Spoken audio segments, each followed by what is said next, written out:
First of all, allow me to welcoming our guest speaker, Honorable Professor Dr. Tariq Ramadan. Welcome and thank you very much, Professor Tariq Ramadan, for joining us in our webinar, which we call it as Topo Broto.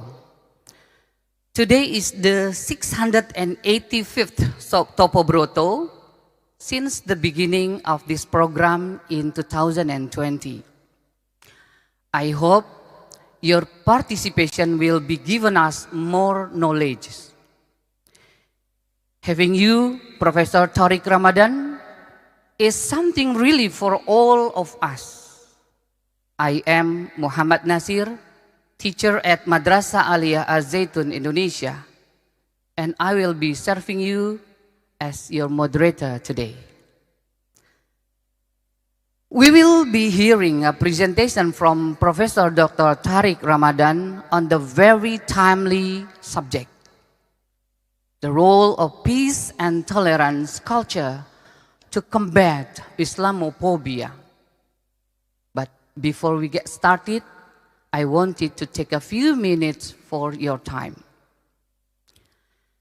As previously explained by our speaker, the leader of Sri Lankan Muslim Congress, Honorable Rauf Hakim, Islamophobia is an international disease that is deliberately created and localized, even politically adopted in every country, with Muslim population, both minority and majority, as happened in Sri Lanka, India, Pakistan, Middle East, even in Indonesia. Islamophobia itself stems from the Western fear of the rise of Islam and Muslims in the world due to the influence of the Muslim Brotherhood, a modernization movement founded by Allah Yarham Al-Shahid Hassan Al-Banna, the grandfather of Professor Dr. Tariq Ramadan. A movement that motivated the modernization movement among Muslims in the world, which was later accused of being the source of fundamentalism, radicalism, and terrorism, terms that were deliberately created to discredit Islam and Muslims, which are contrary to the teaching of Islam about peace and tolerance. In this regard, Hassan al-Banna said, Islam advises dutifulness and kindness between citizens even if their beliefs and religions differ, and keeping up good and kind manners toward them, as Prophet Muhammad sallallahu alaihi wasallam said, we share the same rights and the same duties. After a long time, injustice has engulfed the Muslim Ummah, not only hatred that sacrificed 51 mosque worshippers in Christchurch, New Zealand, but millions of innocent victims in the Middle East as a result of the Islamophobic movement that resulted in suffering known as the Arab Spring and various divisions among Muslims in the Middle East. Islamophobia and its effect increased rapidly in this era of rapidly advancing ICT. Then, the UN General Assembly finally adopted a consensus on Tuesday, 15 March 2022, a resolution declaring 15 March as the International Day to combat Islamophobia. The resolution recognizes with deep concern what is said is an overall rise in instances of discrimination, intolerance, and violence, regardless of the actors, directed against members of many religious and other communities. It maintains terrorism cannot and should not be associated with any religion, nationality, civilization, or ethnic group, and calls for strengthened international effort to foster a global dialogue on the promotion of culture of tolerance and peace at all levels. With thanks to the UN General Assembly resolution above, which was sponsored by the 57 organization of the Islamic Cooperation members and 8 other countries, including China and Russia. But we cannot rely on the UN resolution because, as usual, we know resolution is only resolution. Islamophobia continues to attack Muslims from time to time, and its impact is felt as a trigger for division among Muslims themselves, something that has been the main target. Considering the condition of Muslims and the enormity of the Islamophobic attack at that time, the Grand Chancellor named Al-Zaitun Indonesia as the center of education, peace, and tolerant culture development. 22 years later, he continues to motivate Al-Zaitun community members to implement peace and tolerance as an antidote to the Islamophobia that directly hit Al-Zaitun Indonesia with several baseless slanted accusations, except to bring down Al-Zaitun only, which all of its activities actually solely for the sake of Allah and the future Indonesia. Brothers and sisters, allow me to briefly introduce our guest speaker.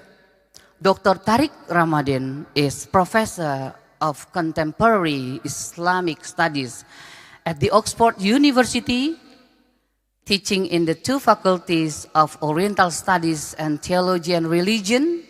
He is also Senior Research Fellow and Governing Body Fellow at St. Anthony's College, University of Oxford, and Senior Research Fellow at Dosisa University, Kyoto, Japan, Visiting Professor at the College of Islamic Studies, Hamad bin Khalifa University, Doha, Qatar, Director of the Research Center of Islamic Legislation and Ethics, CILE, Doha, Qatar, President of the think tank European Muslim Network, EMN, in Brussels, and a member of the International Union of Muslim Scholars.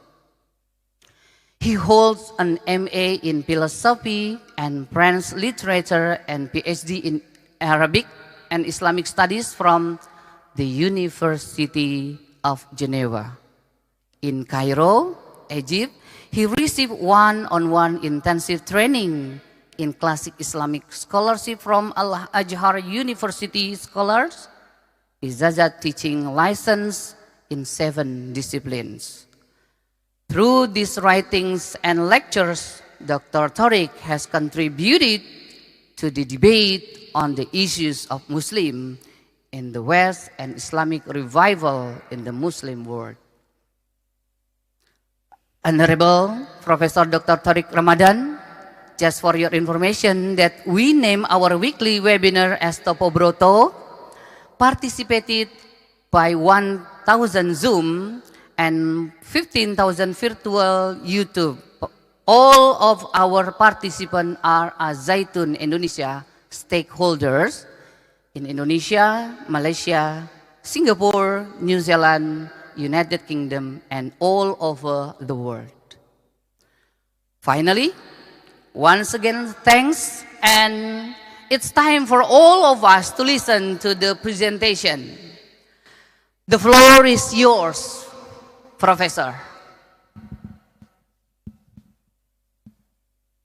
العليم من الشيطان الرجيم بسم الله الرحمن الرحيم والصلاة والسلام على أشرف المرسلين سيدنا محمد وعلى آله وصحبه أجمعين ونعوذ بالله من شرور أنفسنا ومن سيئات أعمالنا من يهد الله فهو المهتد ومن يضلل فلن تجد له وليا مرشدا ونشهد أن لا إله إلا الله وحده لا شريك له ونشهد أن محمدا عبده ورسوله. Assalamu alaikum wa rahmatullahi wa barakatuh to all of you. Thank you so much for your kind invitation and introduction right now. To talk to all of you, I'm very honored to be with you, and I send my greetings and my salams to all of you, all the dignified people, the people who are dealing and organizing this web seminar as I'm talking to you from Europe. And as time is flying, I'm an emeritus professor now because of health reasons and because of time, just that you have to deal with it. So I'm very, very happy to be one of yours and to be invited and to talk about, as you said, a very timely topic while we are facing Islamophobia, not only in the West, as you said, but in the East, in Muslim majority countries. And we have to be quite clear about what is happening these days, where there is a great deal of confusion. So let me start with this, because if we are serious about the topic, what is important for all of us is first to be quite clear about what we are talking about and what we are not talking about. Because, even in the French countries and also in some English-speaking countries, people are saying, no, Islamophobia doesn't even exist. This is coming from Muslims because they don't want to be criticized and to see their religion to be criticized. So when they are dealing with cartoons and we are drawing cartoons, they straight away speak about Islamophobia, and this is for them a notion used to avoid criticisms. And what we have to do first, and this is the starting point of any serious discussion about Islamophobia, is first to define the terms we are using and why we are using this and what do we exactly mean by them in this today world, in order to be quite clear about, because we know what we are combating, we also know what we want to achieve, and why, as it is said in the title of my topic today, is why the culture of tolerance and peace is the right tool to be able to face it, to go beyond it, and to promote something new and something else, and something which is, in fact, as you said, the very essence of the Islamic teachings. This is what we are talking about, and this is why we have to be serious. So what we have first to avoid as Muslims, whoever we are, and I'm talking here, and by the way, I'm just taking the opportunity to wish you a Ramadan Mubarak. May Allah accept from all of us our fasting and our prayers and our night prayers and our act of solidarity and love and mercy towards our families and our brothers and sisters in Islam and in humanity. Let us first start with this, because this is a holy month and we have to celebrate it as it is as well, from within, with our spiritual input, our intellectual understanding, and our corporal commitment towards Allah Azza wa Jal. So let me come to the topic and be clear about what we are talking about. And what I would like us, and this is where, when we are talking within a mosque or when we are talking in academic arenas, it's important not to get emotional about the issue. It's important to have a clear understanding and a clear intellectual approach, in order for us, and for the people who are living with us, is really to understand and in which way we want to deal with it. So having said that, what is important, and by the way, I would like to know exactly what is the time, what time do I have just to complete the whole talk, just for me to adapt, and I think that there is questions and answers, so that's fine. I got it right now, it's 40 minutes, so I will stick to this time and then follow. There are questions and question and answer time afterward. Now, having said that, let me be quite clear about this, because when I say, I think that we don't, and we should not be emotional. We should, because this is also what they are trying to do with us, is to attack Islam and Muslims, and we react in an emotional way. And the fact that sometimes our emotions are taking over, or we are overwhelmed by emotion. Sometimes we say things that are sometimes aggressive, sometimes attacking people, and responding in the wrong way to attacks. And this is something that we have in the Quran, that we have to avoid, attacking the people for what they believe, or attacking people, or reacting through emotions. وَلَا يَجْرِمَنَّكُمْ شَنَآنُ قَوْمٍ عَلَىٰ أَلَّا تَعْدِلُوا. The fact that you are, even hatred towards people should not push you to avoid being just and right with the people around you. That's the starting point. لا تسبوا الذين يدعون من دون الله. So you should not insult. And then the reaction will be to insult you more. So this is also what we understand with the culture of peace and the culture of so if we are promoting peace, and if we are promoting tolerance, the starting point is to control ourselves, to master our emotions, and to put things right. So what are we talking about when we speak about Islamophobia? For us to come to a very simple definition in order to be able to say, okay, we mean this, and this is what we don't want, and what are the means that we have to face it, combat it, go beyond it, and propose and spread away another way of dealing with mutual understanding.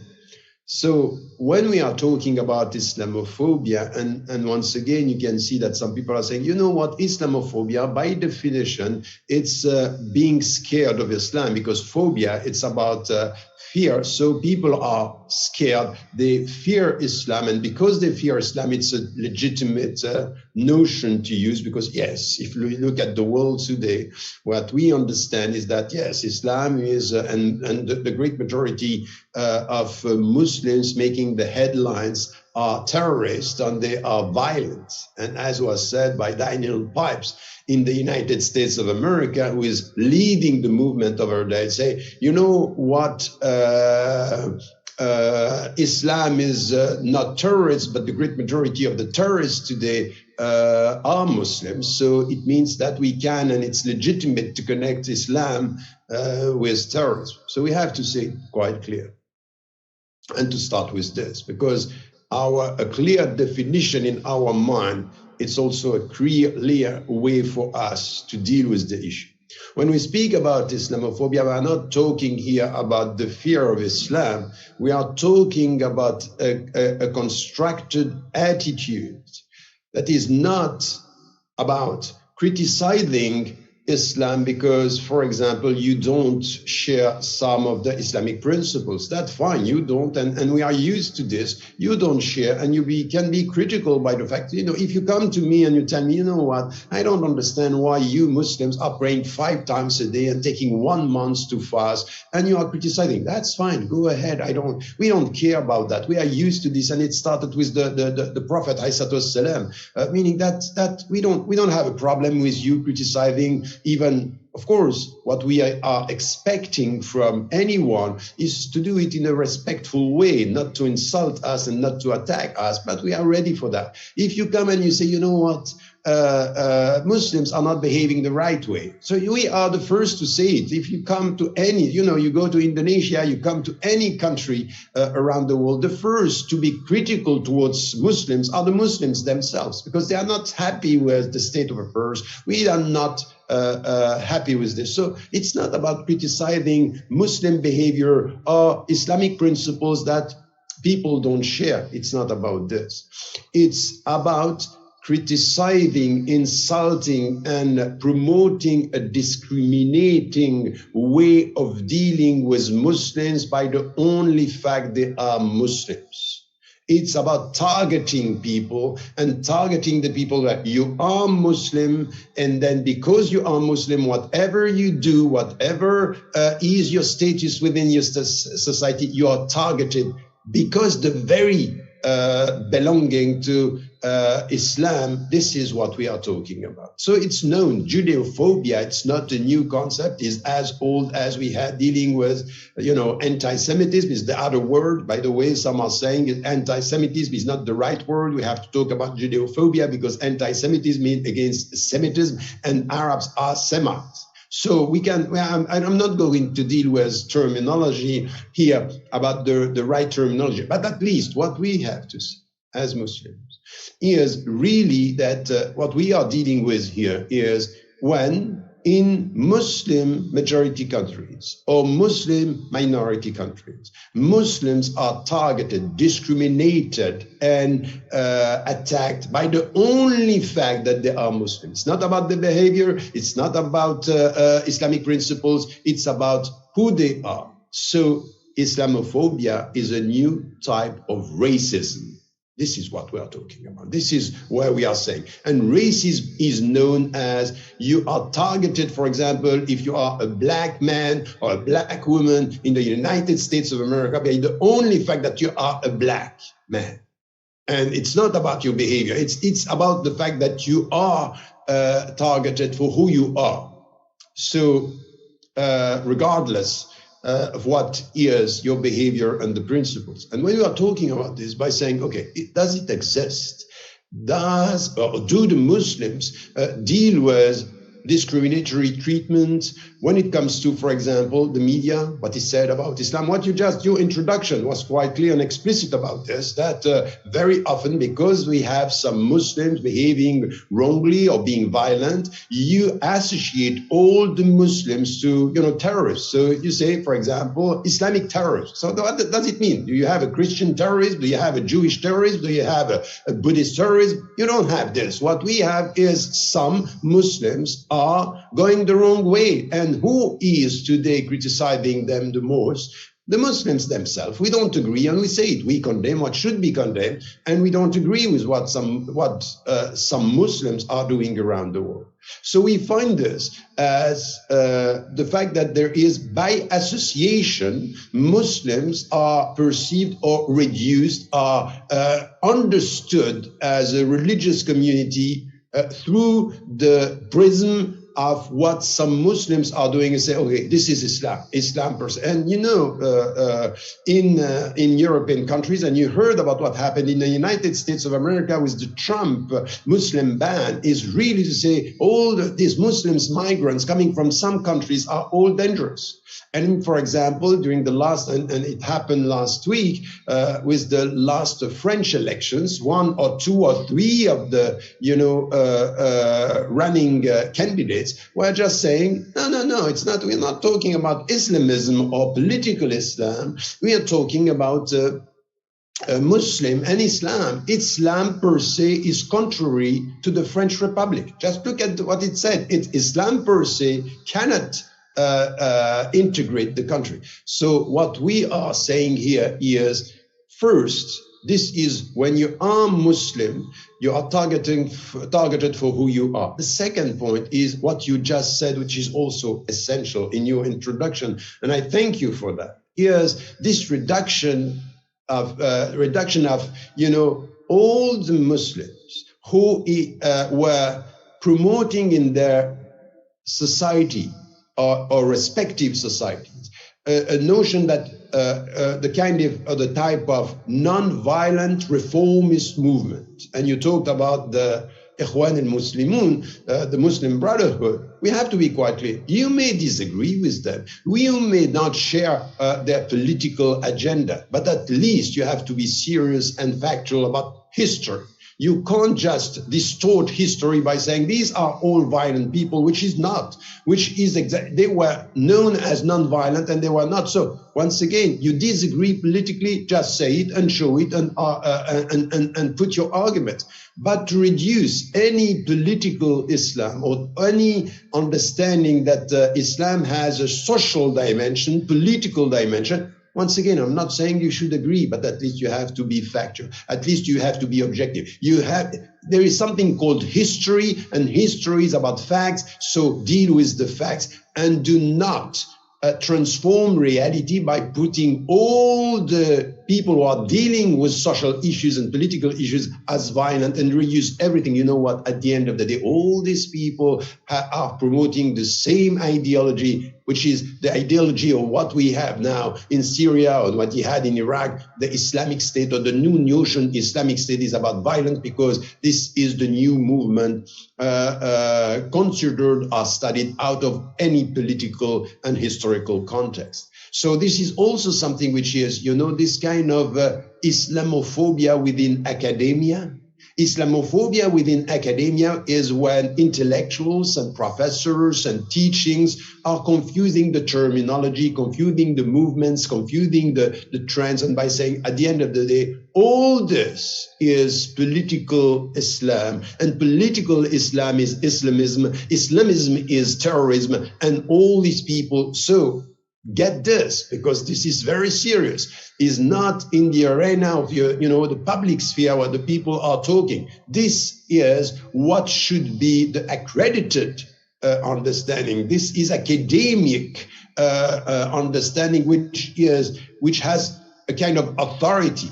And sometimes, of course, it's following the political issues, because unfortunately, in many countries, wherever we are talking about freedom, it could be in the United States of America, in the UK, in Europe, in Muslim majority countries, within academia, we have some intellectuals who are not promoting objective knowledge, but politically oriented knowledge, and making that, a reference within the intellectual arena. We have also to understand that it is part of Islamophobia. Islamophobia is not about discrimination in the social sphere. It's about distortion in the academic arena. And we have also to make clear that this is not acceptable. That's serious, because this has an impact, because at the end of the day, if we are not serious within academia, we are going to pay the price within our respective societies, because we have to challenge this. And we have to help our students, our young Muslims, sisters and brothers, to be equipped, in fact, intellectually speaking, socially speaking, politically speaking, to combat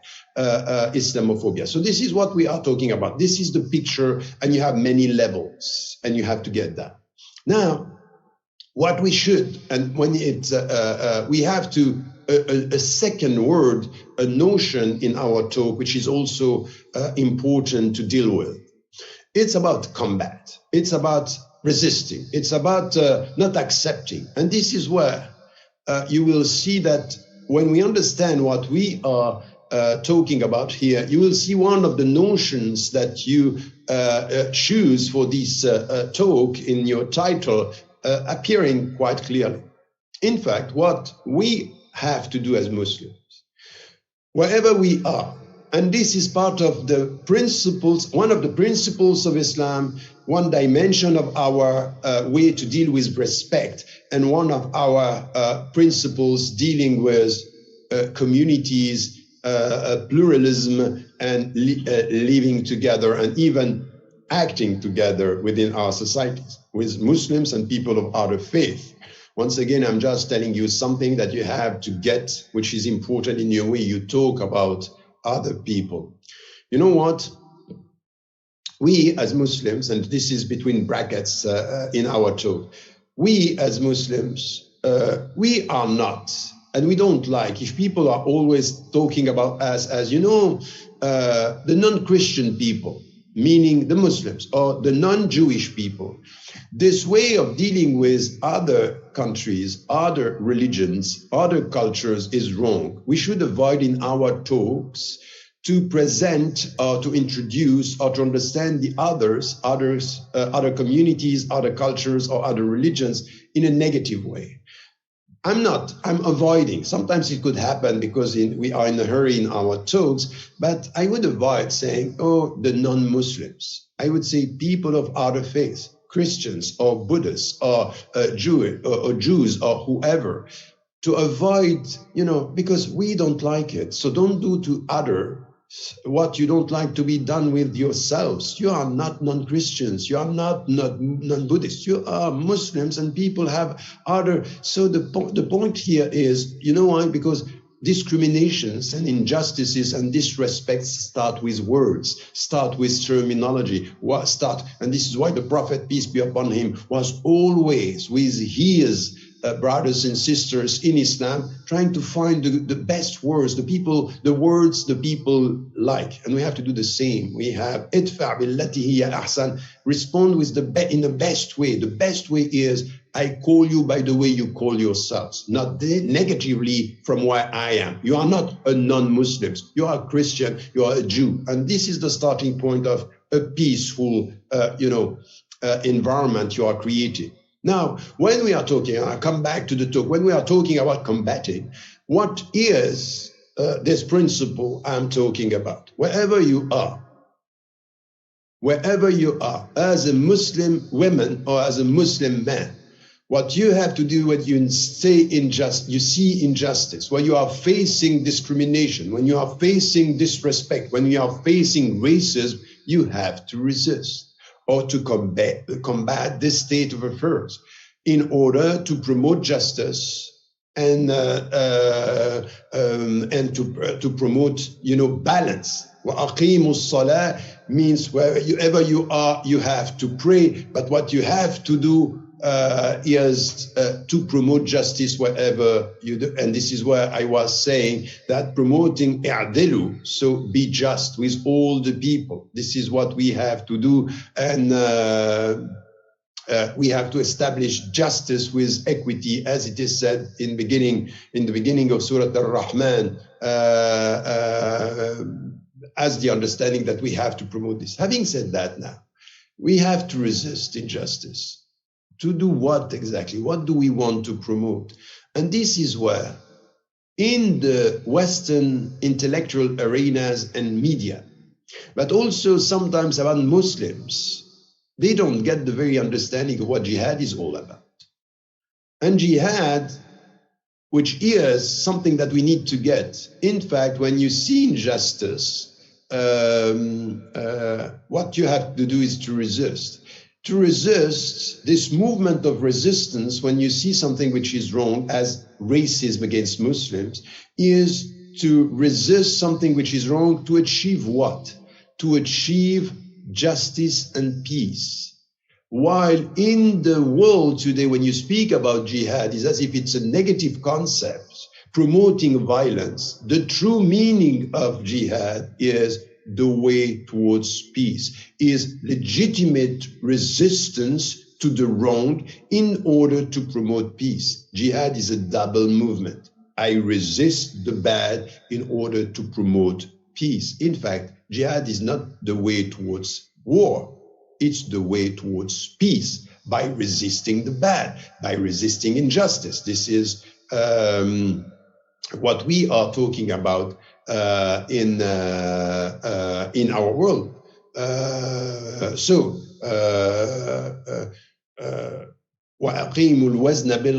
what we have to promote, أقيموا الوزن, you have to establish the balance with equity. This is what we have in Surah Ar-Rahman. We have to promote this, and this is part of our teaching. Having said this, that our resistance to Islamophobia is the very essence, and should be the very essence of our understanding of what jihad is legitimate resistance to discriminatory treatment, verbal, social, legal, political, in order to promote justice and peace. So this is why how we have to understand that, and why we need to get this understanding here. It's essential. So this is the big picture. And I would like our students, I would like our brothers and sisters in Islam and in humanity to get this the right picture, because this is our duty to make clear that the way we want to deal with this is not to respond to the bad by the bad or to resist through violent means. We need to understand the very essence of our religion, which is in fact based on a culture, and what you said here is tolerance and peace. And I would go further than that, because in fact, of course, there is a way of understanding tolerance by being it's the way we deal with one another and we respect one another. But in fact, if we come to the Islamic understanding of the way we have to deal with people of other faith, with people not being among us within the Islamic community or being believers, they may be, atheists or agnostics or Jews or Christians or Buddhists or Hindus, whoever they are. There is a teaching here that we need to get as Muslims, because this will direct our way of dealing and promoting a culture which is based on the need to resist, but also the need to promote something positive in the world. First, we talk about tolerance, and in fact, the culture of tolerance, it was and it understood as coming from Europe, and it's about British philosopher Locke and French philosophers and many other thinkers and philosophers, and even in our understanding in some of the contributions to the world made by some cultures and some religions.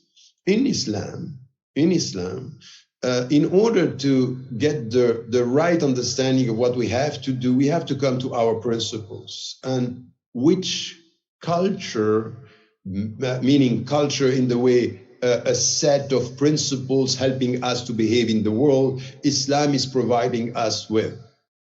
Which culture? In fact, tolerance is not enough. Tolerance is not enough. Tolerance is about when you have power to suffer the presence of the other.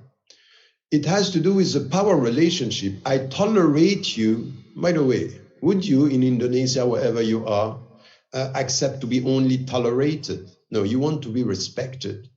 And there is a great difference between tolerance and respect.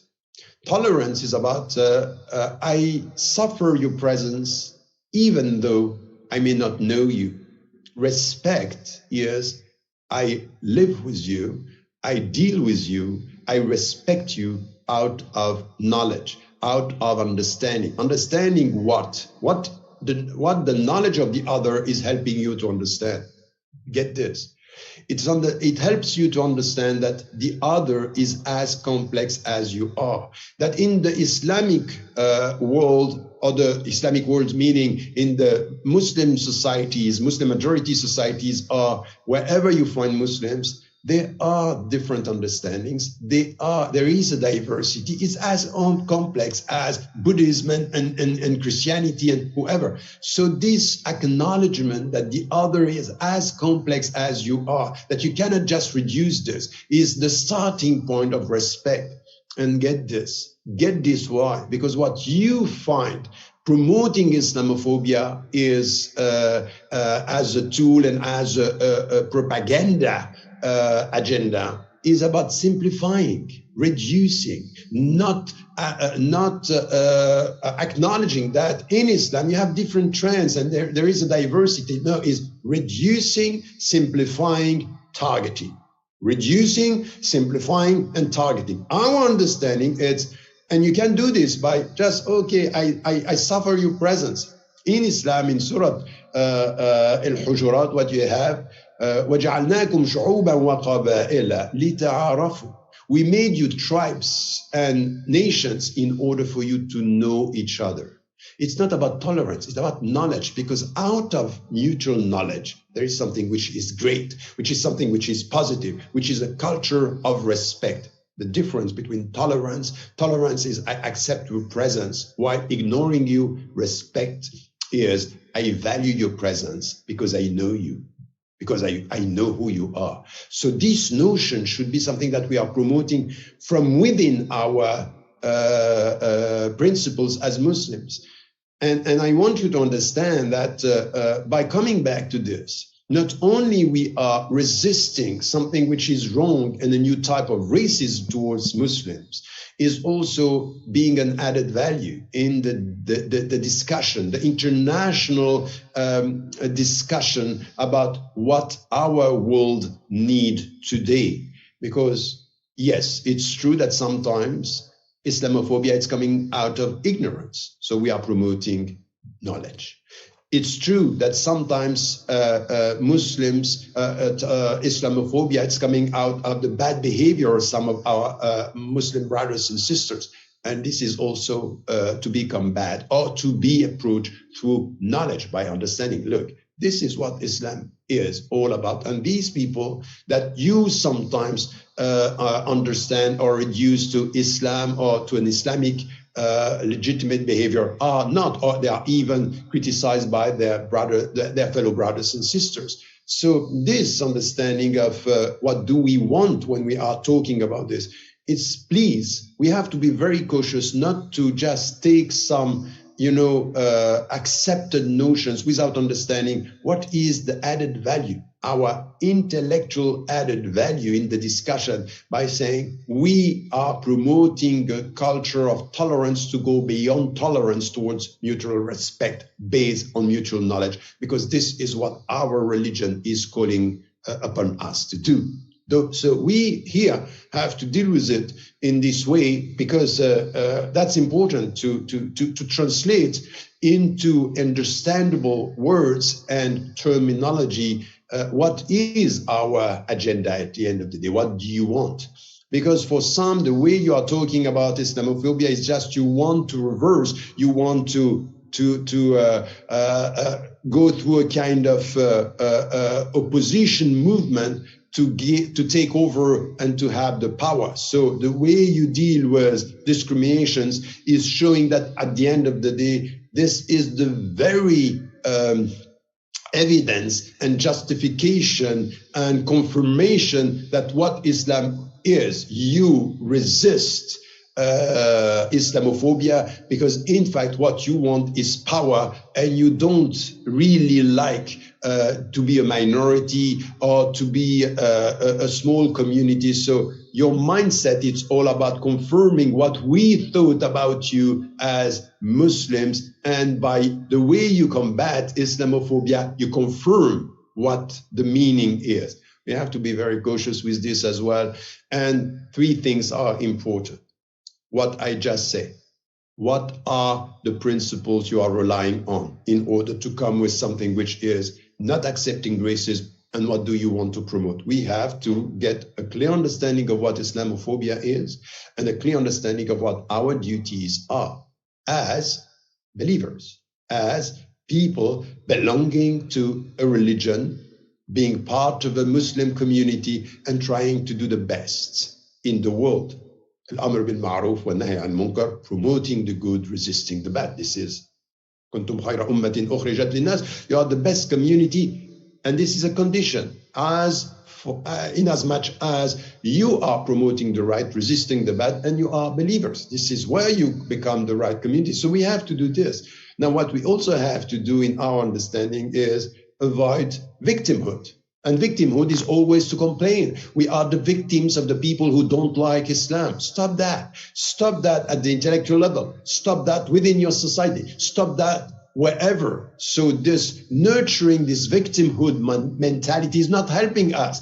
And it's coming from our lack of understanding of our own principles. There is nothing like I'm a victim in Islam. You are tested. So what is your answer to a test? Is it just to sit down and to say, they don't like me? Or is it to come back to your principles, understand that you have to resist, but with the right understanding and the right means? Meaning that here, the right understanding is what I said about Islamophobia, and the right means is I'm promoting a jihad against Islamophobia, meaning that I'm resisting the bad, but what I have to achieve out of it is a culture of peace, a state of mutual respect and peace. And there will be no peace, and if there is no justice. And the slogan is known everywhere: no justice, no peace. Because peace is about same rights, it's about equality, it's about being treated the same way. So this is something also that we have to avoid.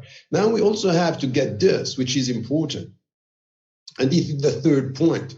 Islamophobia is not only about Muslims. You know, for example, if you look at now what is happening in the United States of America, Black Lives Matter, it's as if some people are understanding, oh, you know, discrimination or racism against black people, it's a black issue. I'm sorry, it's not. It's not.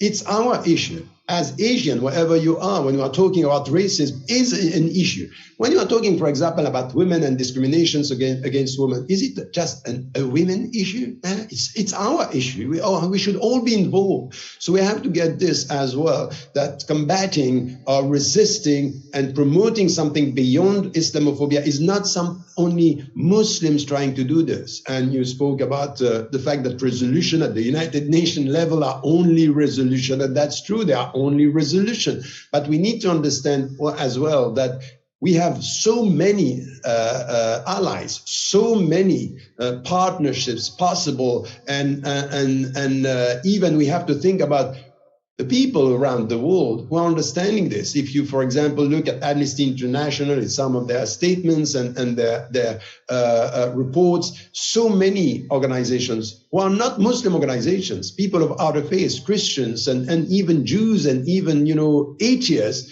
are saying we are in great danger. We are in great danger because this is a new type of racism and we don't talk about it. We are all going to be impacted. And that's the reality of it.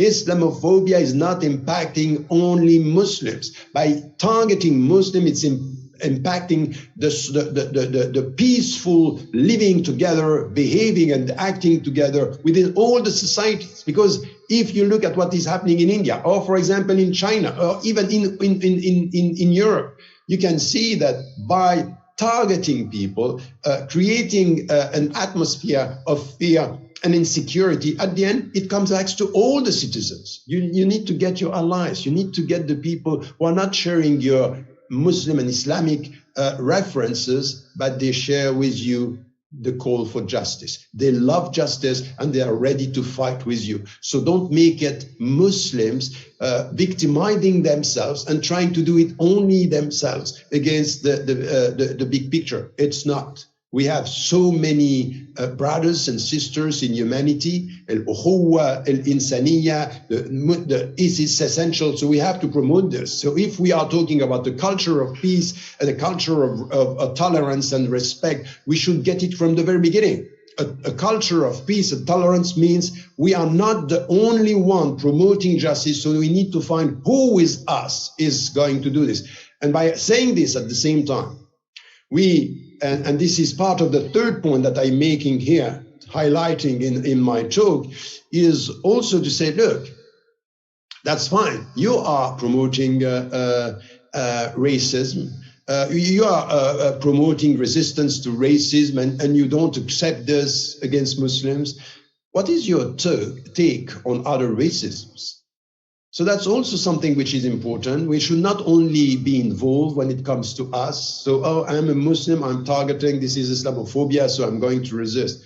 What about racism against black people? What about racism against Asian people? What about racism against Jewish people? And we have to put it quite clearly. Anti-Semitism is anti-Islamic, period. So we also have to understand this. In our understanding here is really to get a sense of what we have as Muslims in our understanding here. So by saying this, by also understanding that we also have to be right in our way of dealing with Islamophobia, is that we should be part of all the struggles resisting any type of racism. to come to a conclusion here by saying that this is where we have to be involved. What we have to promote, yes, is a culture of respect based on our principles. This is where we know that Allah, that our revelation is promoting a way of dealing with others. So it means that what we have to do in our societies is understanding that respect comes from knowledge. So we have to spread a better understanding of Islam. It's the way to spread mutual respect. Knowledge, it's important. And so it starts with, knowledge is spread through what happened in our history, is our behavior. Good example. Al-Uswa al-Hasana, the Prophet, peace be upon him, was an example. We have to be, we have to be books. Aisha was saying about the Prophet ﷺ, كَانَ خُلُقُهُ الْقُرْآنِ. So his behavior was based on the Islamic principles. We need to get people to know ourselves out of our knowledge, out of our understanding, and our intellectual contribution. So it's about spreading knowledge in order to spread a culture of mutual respect. Now, with this, we should be clear about what we want. We want mutual respect by having the same rights, we don't want to get, privileges. No, we just want the same rights and the same way of being treated by law within our society. So this call for equality and justice, it's also the way for us to say there will be peace in our societies when we get this. So we are promoting this out of knowledge, out of respect, and we have to do this with ادفع بالتي هي أحسن. ادعو إلى سبيل ربك بالحكمة. It's based on wisdom. It's based on mastering our emotions. It's based on our spreading knowledge around us about abiding by the law of the land. This is where we as Muslims are responding the right way and dealing with people of other faiths and religions in order to resist this. This is where we are going to be also understood. And let me put a last point here, which is wherever you are in Muslim majority countries, is to understand that in which way are you going to help the people to change their mind about you, or to change their mind about Islam and Muslims, where in your society, by promoting this culture of respect, tolerance, respect, and peace, you become an added value. You become an added value. So it's not by only criticizing the people who are rejecting Islam, it's showing how Islam is making you a better human being. An added value is you are an agent of good in the society, an agent of and promoting. And it means an agent of good is also to be resisting all the injustices. Don't make it you very small. No, all the injustices. You have to be involved in this, and this is to be an added value.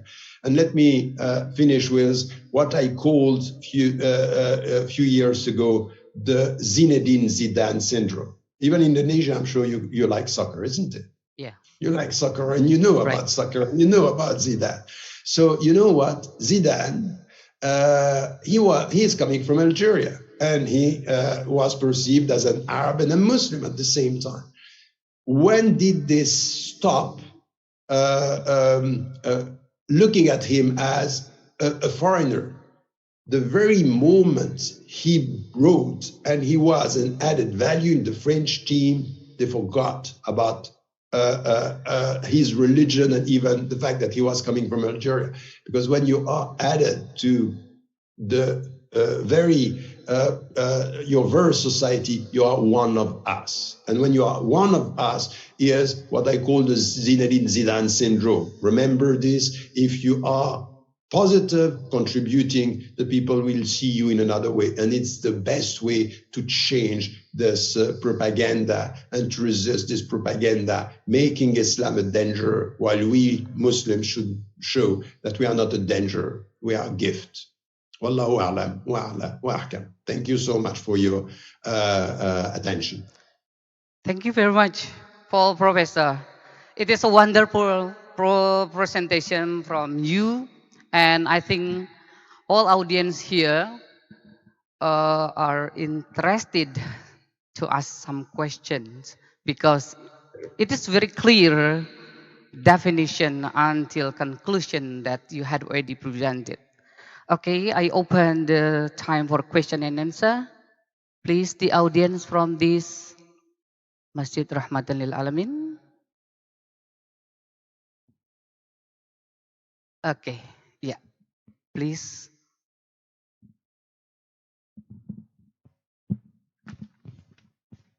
Bismillahirrahmanirrahim.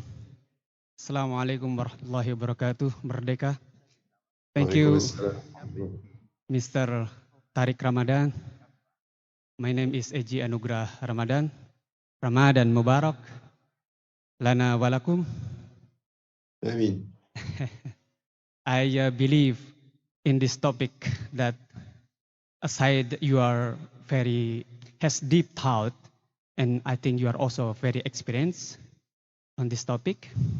My question is about what we are reading and seeing in the newspaper in the case of in Sweden right now or a couple of days ago. That's a bit surprising. I mean, I think in the kind of developed country like Sweden, and there is that kind of act by far right party. I think they showing the hatred to Muslim, if I'm not wrong. So how you see that? I mean, in the term of the far right religion, the party in the Europe, especially in North Europe, is getting higher, at least in egg or in number. So how we, our brother Muslim in the Europe responded under the principle of peace and tolerance, for example, because we see, I think there is something not good in there. I mean, the injustice in there, and so it also, there was reaction from our Muslim brother. Maybe I don't know exactly in there. There is a violent act as response to it.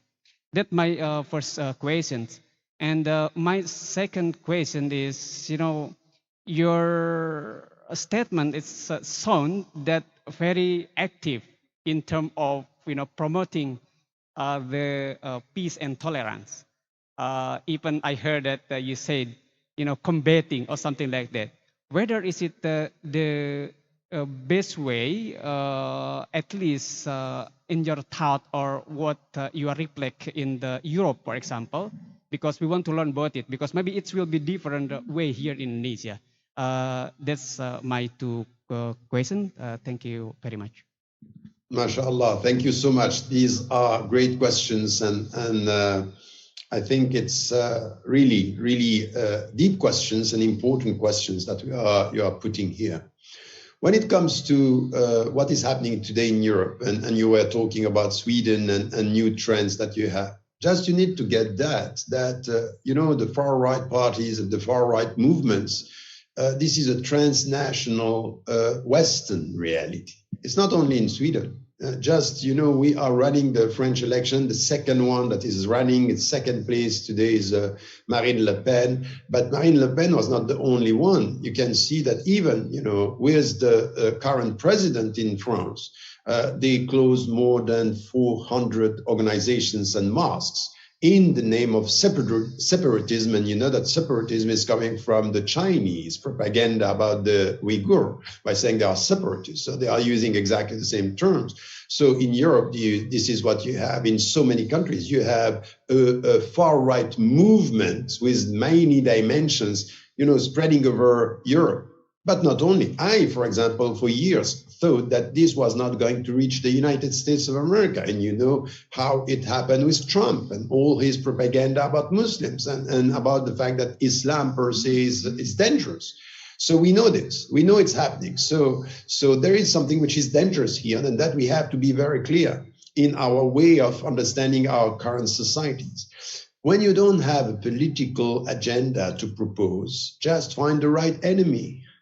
Find the right enemy. So you gather the people against Islam. This is the way you are gaining, for the sake of your security, because you are scared. We are going to secure your future, and by targeting Muslims perceived still after 5 generations as foreigners. We are still connecting Islam to migration and saying, okay, look, we have been here for the 4th generations, and what are you talking about? And we understand that this is a political game, and we have to understand that. When I'm saying, ادفع بالتي هي أحسن, and it comes also to your second question, so you have to respond in the best way and with the best means, is not to, in our societies, to do exactly what some want us to do, is to isolate yourself, to react only and not to be active. So you are only on the defensive. So you come with a rhetoric of the people who are the victims, and we are not liked, and we want to be respected. So that's the wrong way. ادفع بالتي هي أحسن. Know your rights, understand your struggle, and bring something to the society. Because at the end of the day, even if the people don't understand that, far-right parties are not only bad for Muslims, they are bad for all the citizens. This is a common struggle, so let us come together. So yesterday, there were the Spanish people, the Italians, when they were migrants. Today is the Muslims. The only thing which is new here is that this is a transnational reality. It's coming all over. You were talking about Sweden and this. So I would say here that our understanding should be deep on this, to understand, okay, what is my reaction to this? How do I have to struggle? We have to be clear, not to be naive.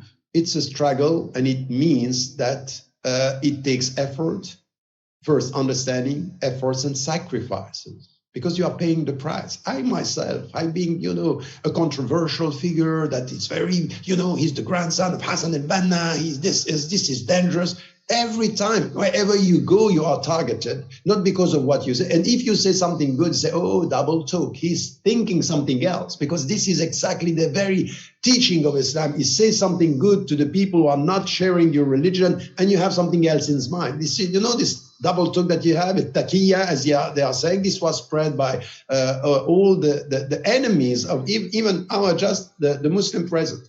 So when you are and it comes to your second question, what are the best means? And if we are, because the title was yours, by the understanding is mine, is combating, it's not about being violent at all, is with and through the right understanding of jihad. We resist the bad and we promote the common good.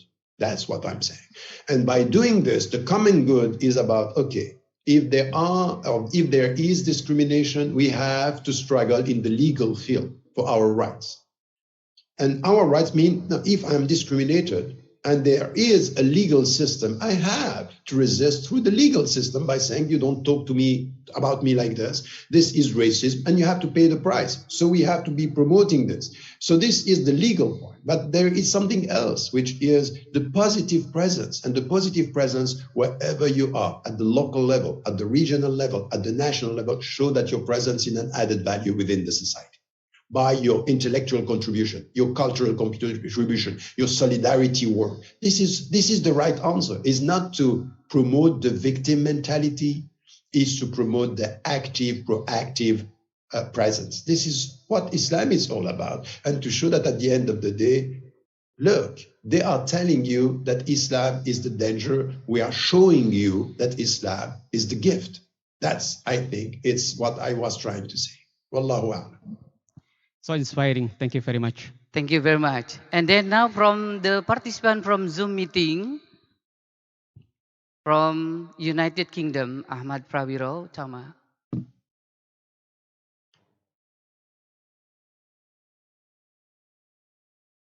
Please, the operator. Yeah, thank you. Please, time for your question.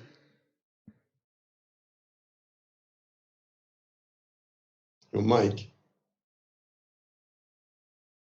Still unmute, sir. Yeah.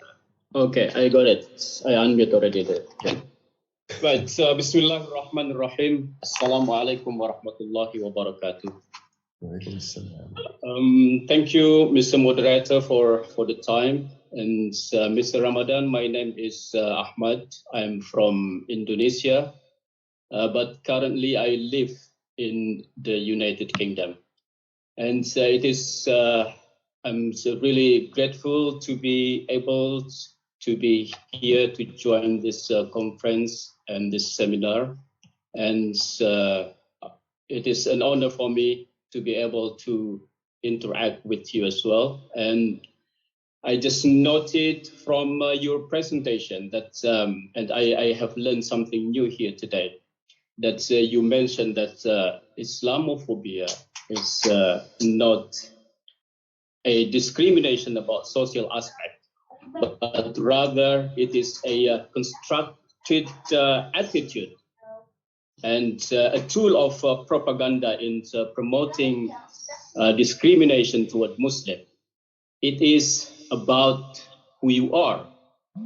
And Islamophobia is, you said, as you call it, is a new type of racism.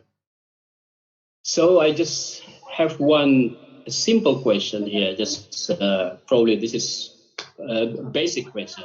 So why is it that Muslim and Islam or Islam is being targeted and subjected to this new type of racism, as you call it? Thank you very much. MashaAllah, thank you so much for your questions. As an immediate reaction, I would say there are three reasons. Three reasons are today making Islam a new target or being attacked because of Islam. The first one, in fact, it's not about us and it's not coming from us. That in the old world, the way the West was defining itself was always through a negative procedure or a process which is negative, which is by saying we are the West by opposition to an enemy. And for years and decades, the enemy was Russia, communism, and the other political ideological side of the equation. But when this stopped, how are you going to define yourself? You need to get in a world where they are talking today about the end of ideology, which is an ideology per se, by the way. If someone is telling you, oh, there is no longer ideology, he is ideologically driven. But there is something which was needed, is a new enemy in the way you are defining the West. It's as if today, when you look at what is said, is the West is the Judeo-Christian civilization versus Islam, forgetting that for centuries, Islam is part of what all the European culture is about, or the Western culture. But this is another discussion. The discussion is creating another enemy in order to gather and to, so we need to get this, because what I said in my presentation is it's a transnational movement wherever. So this was nurtured there, ending with even the wrong understanding in Muslim majority countries that the practicing Muslims or the Muslims who are even sometimes targeted and victims of Islamophobia with it. Because you have, unfortunately, and this is true, you have Muslim Islamophobes. You have Muslims Islamophobes. They are so much brainwashed by the, there's propaganda at the international level that they end up targeting their own brothers and sisters in religion because they don't know themselves. So they are targeting the people who are practicing, for example. So this is the first reason. And this is very dangerous, but this is the second is that in our societies, what we find today is that there are acts of violence, and the great majority. In fact, it's not true in terms of numbers and figures, but it's true in terms of media coverage. Get me right. If you look at, for example, the act of violence in the United States or even in Europe, the great majority are not made or promoted or are done by Muslims, by people of other faiths or far right even movements. But the media coverage is keeping it as the great majority of violence, and it's, the 2001 was an example, and after 2001 up to now, you look at violence. So if violence is connected to Islam, Islam is perceived and described as not a religion for peace, but a violent religion. And this violence is spreading. What is helping the first reason, or nurturing the first reason, wherever Muslims are, you will find that there is violence. So this religion of violence and Islam, and look at the world, look at the Middle East, violence, look at the in Eastern countries, violence, look at Afghanistan, violence, look at African countries or North African countries, violence. Wherever Muslims are, there is violence. And not only this, now they have settled in Europe and we have violence. They have settled in the United States of America, there is violence. So this nurturing, and this is once again, it's a political agenda, is to set or to present or to describe, reduce Islam to violence. So this sense of insecurity is nurturing this new type of racism. And the third reason here also is, and get me right because this is serious, is also coming from Muslim majority country states who are, in fact, in their relationship with Western countries, targeting the people who are resisting dictatorships, and the state of affairs in this country are described by Muslim majority countries or power or dictators there as the enemy. So this is helping the West and nurturing. For example, you had for years in Egypt Mubarak saying all the people who are against me are terrorists and they are violent and they are radicals. So this was used in the West by saying, you know, if even the Muslim majority countries are saying this about them, so it means that they are. So you know, it's a political game here, and you need to get this quite right. So there are many other reasons, but I just wanted to highlight three major reasons. And it means when you are putting these questions here, that we as Muslims, we have to understand the reasons, because it's by and through your understanding of the reasons that you can today respond or promote the right answers. And very often the Muslims don't get this, that there is a transnational movement, that we need to understand it's a political propaganda, and we need to be socially, culturally, politically involved to resist this by also trying to explain. For example, you know, as I told you, I was perceived for many and still now, and I was even attacked and trying to bring me down because, you know, you are a voice saying, no, I'm sorry. This is not going to work. In the intellectual arena, we need to be much more sophisticated than that, and to show that our presence is not about insecurity. Our presence is about peaceful future with a diversity of people, cultures, and religions within our Western societies and even in the East. So we need to get the right picture. Wallahu a'lam. Thank you. Yes, thank you very much. It's clear and detailed answers. And you know, from Malaysia.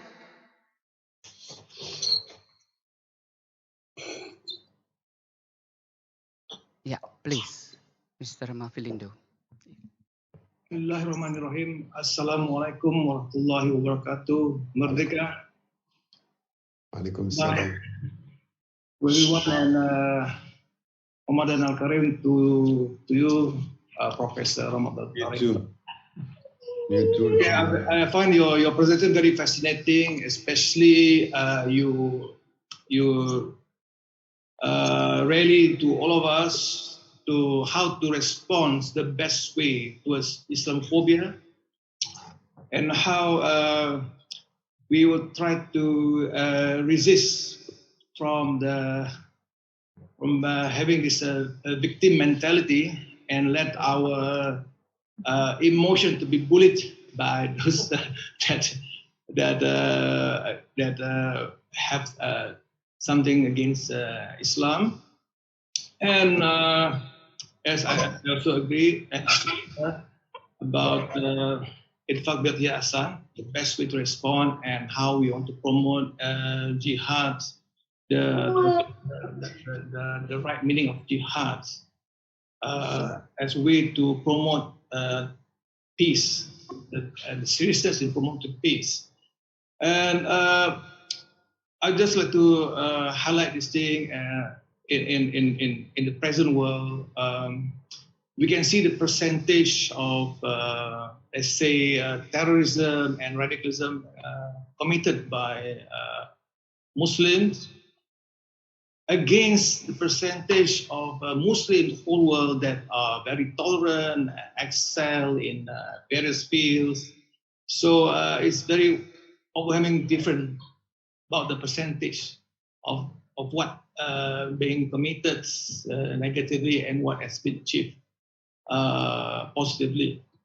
So I would like to ask the professor, how can we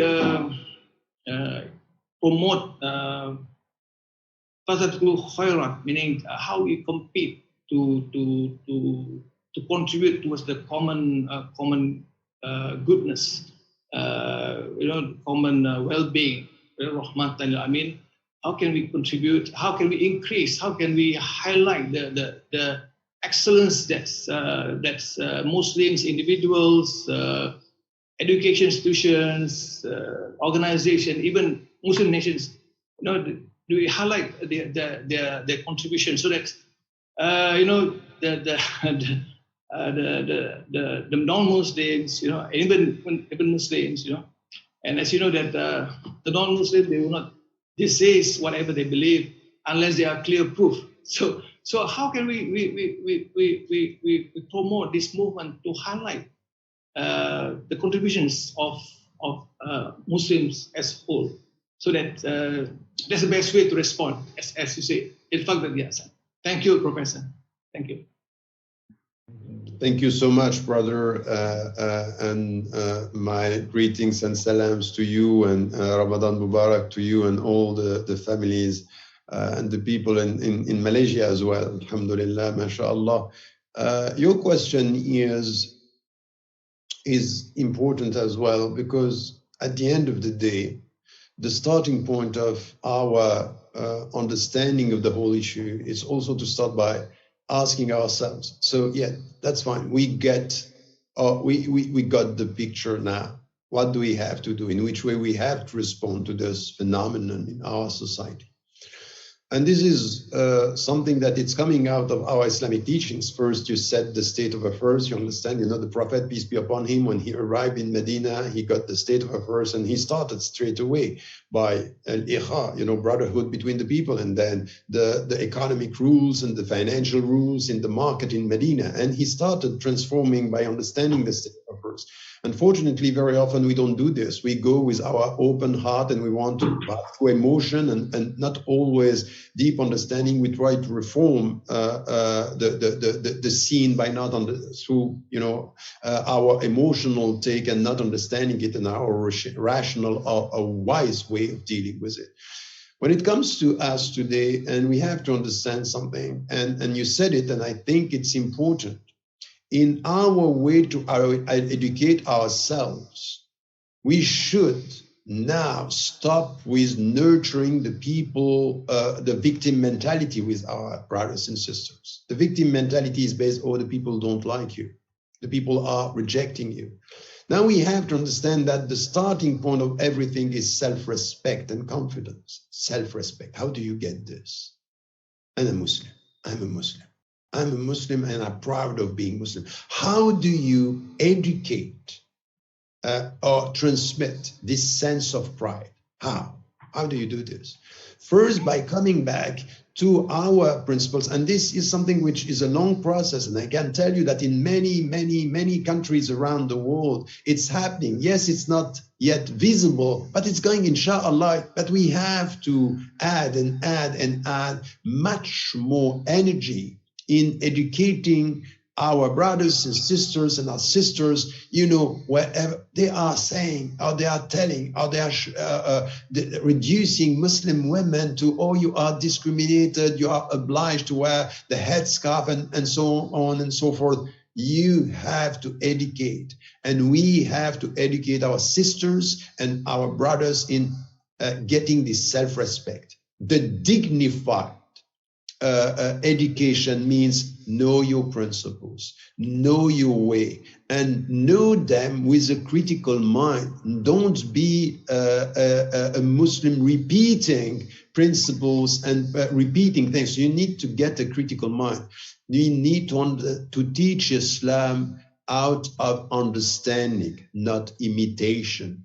Not do this because this is, so this is, if you only get the sense of being a Muslim through rules, this is halal and this is haram, without understanding, at the end of the day, you are going to be emotional and resisting. You know, as some people, when you are talking to them about halal meat, they are going to be very aggressive about halal meat is, and then you say, do you pray, by the way? And say, I don't pray. So you are struggling for halal meat and you don't even pray. You don't get a sense of who you are. It's only a reactive emotional, because with your prayer, you understand that you are nurturing a peaceful way of dealing with a negative environment. So I need that education is essential in the way, respect yourself. Be a Muslim. Be proud of being a Muslim. This is something which it starts from within.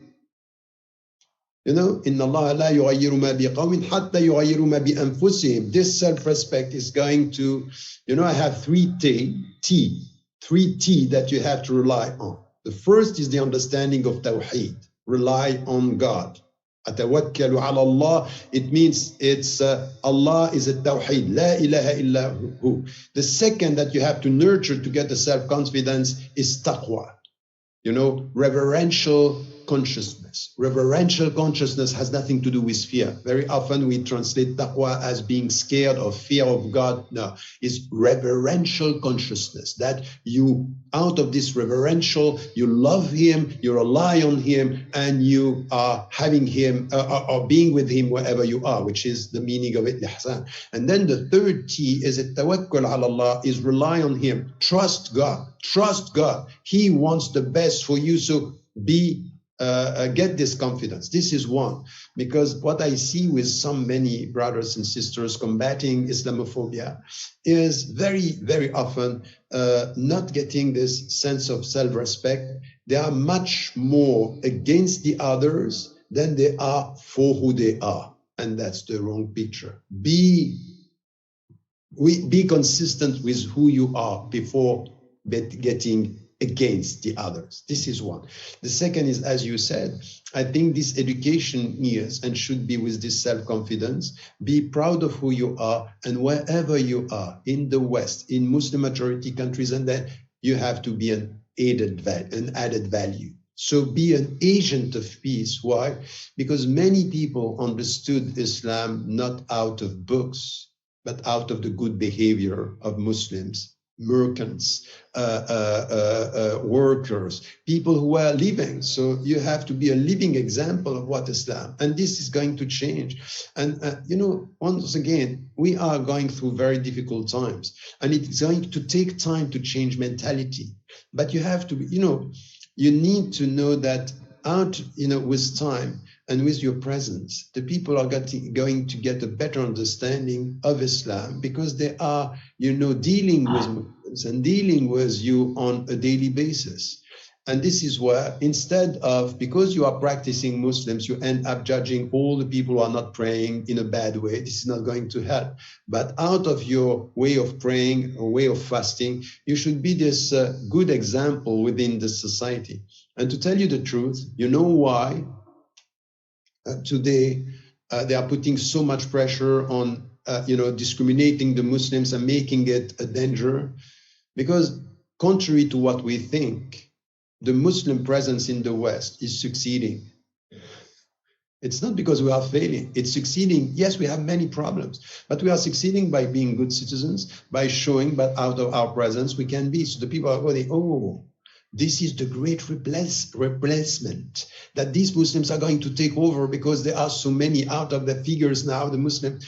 So we need to get this not with arrogance, but with something which is intellectual humility. I would like the people to get this notion of get intellectual humility, that you understand the game, you understand the picture, but at the end of the day, out of your humility, out of your presence, show the best. show the best. And the call for Islam is not making da'wah, try to convert the people, is to be the witness. لِتَكُونُوا شُهَدَاءَ عَلَى النَّاسِ. In order for you to be a witness to the message before people. This is who you have to be. So this is the understanding. Be a witness. You know, when I meet a Christian, I'm not asking him or her to teach me the principles of Christianity and just to accept or not. I want him or her to be a witness for his or her faith. Just show me what it means to be a good Christian. This is what I have to do, because this is what it's where you find in the Quran. لِتَكُونُوا شُهَدَاءَ عَلَى النَّاسِ. So I would like that this is the best way. And no victim mentality, but a mentality of participation and duty and obligation and contribution. When in the West, and even, you know, it's exactly the same. I have seen the same discussion even in Malaysia, by the way. So even in Malaysia, you have the same, you know, people targeting Muslims, and when they are practicing. At the end of the day, we also have to nurture this sense of contribution and positive contribution to our society, and this will help. So the legal front, the political front, the social front, even the financial front are not going to be enough if in the daily front we are not witnesses to our message to people. If we are not, that's not going to work. So we need to be involved on a daily basis and to show how things are and to be proud. Just be yourself and say, yes, I'm a Muslim. Because, you know, I have chronicles during Ramadan every day. If you go on all my websites and all my platforms, I have all courage. Every day I'm talking about one courage. And yesterday, by the way, there was a chronicle about the courage to be oneself. Just the courage to be yourself. Be yourself with confidence. And it takes courage. Wallahu a'lam. Appreciate very much. Alhamdulillah. Alhamdulillah. Allah barik. Yeah, thank you very much. Actually, there are so many participants who want to add a question because it is very interesting. But yeah, but brothers and sisters, it is valuable general lecture about the role of peace and tolerant culture to combat Islamophobia, and I can enlighten that we have to be clear understanding about Islamophobia itself, and then we should not be too emotional to face this. We have to think positively, respect each other, not directly respond bad to bad, but it comes to ourselves. Idfa bilati hiya ahsan. Okay. Thank you very much for Professor Tariq Ramadan for presenting the material. We hope one day you can visit us here in Mahad Az-Zaitun, the Center of Education, Peace and Tolerant Culture Development. Best regard from all Az-Zaitun communities. And one more, brothers and sisters, please give applause for our speaker, Professor Dr. Tariq Ramadan. Thank you very much. Thank you so much. Yeah, hopefully we can get some valuable information about the topic, and then we can apply in our life as rahmatan lil alamin. Thank you for your attention, and please forgive me if I had mistaken. Finally, I have to say, hadza wallahu yar'ana wa yafaduna walhamdulillahi rabbil alamin. Assalamualaikum warahmatullahi wabarakatuh. Merdeka. I return to MC. Thank you. Selanjutnya, tausiah Syekh Az-Zaitun. Kepada yang amat berhormat Syekh Az-Zaitun, disilakan.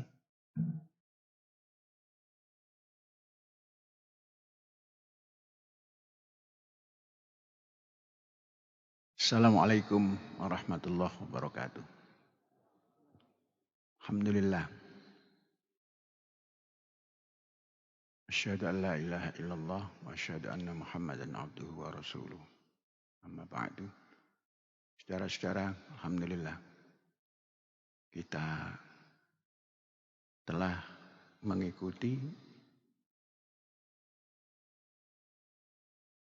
muhadharah yang telah disampaikan oleh Profesor Tariq Ramadan Beliau adalah cucu daripada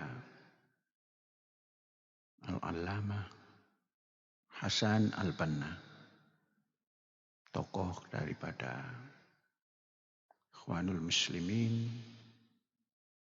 yang sangat mempengaruhi perjalanan fikir umat Islam di dunia. Cara yang ditempuh oleh kedua tokoh ini, baik kakeknya maupun cucu, sama-sama menginginkan bahwa Islam ini zahir dalam bentuk yang sebaik-baiknya. Saudara-saudara, Islamofobia itu bukan belakangan ini saja ada. Sejak tampil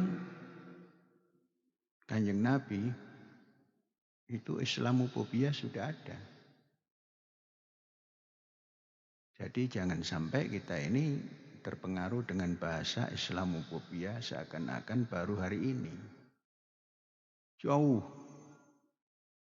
Begitu tampil dari 622, 620-an atau 622, tahun 622 setelah Masehi, Nabi menyampaikan bahwa beliau menjadi Nabi dan utusan Allah.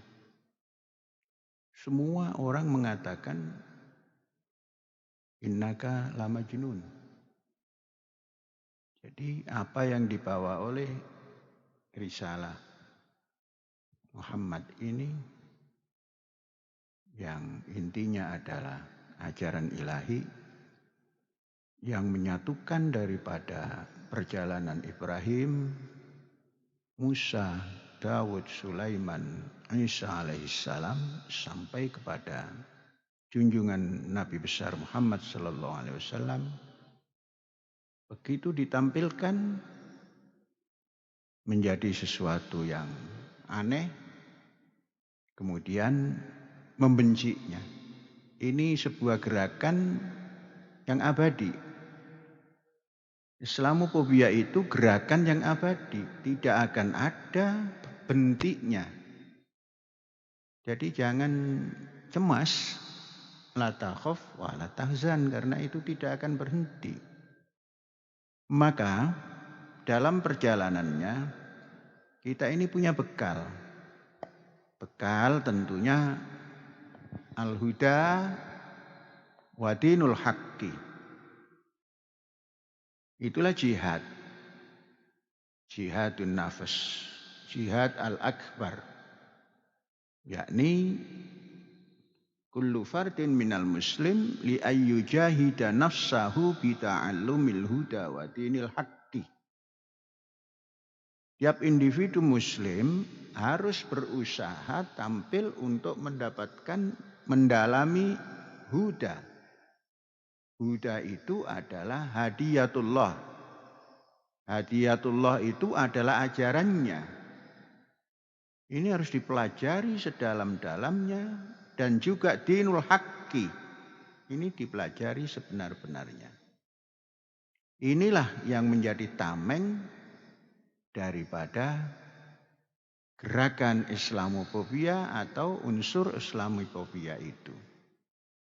Dan itu juga yang diceritakan di dalam surah Fussilat yang selalu kita baca, la tastawi al-hasanah walas sayyi'ah. Al-hasanah yakni huda wa dinul haqqi. Tab'an hudallah wa dinullah al-haq. As-sayyi'ah ya Islamofobia. Kilahuma la yastawiyan. Dua-duanya tidak sama. La tastawi al-hasanah walas sayyi'ah. Tatkala kita menghadapi Islamofobia yang kita kelompokkan dalam as-sayyi'ah itu ada metodenya, ada thariqahnya.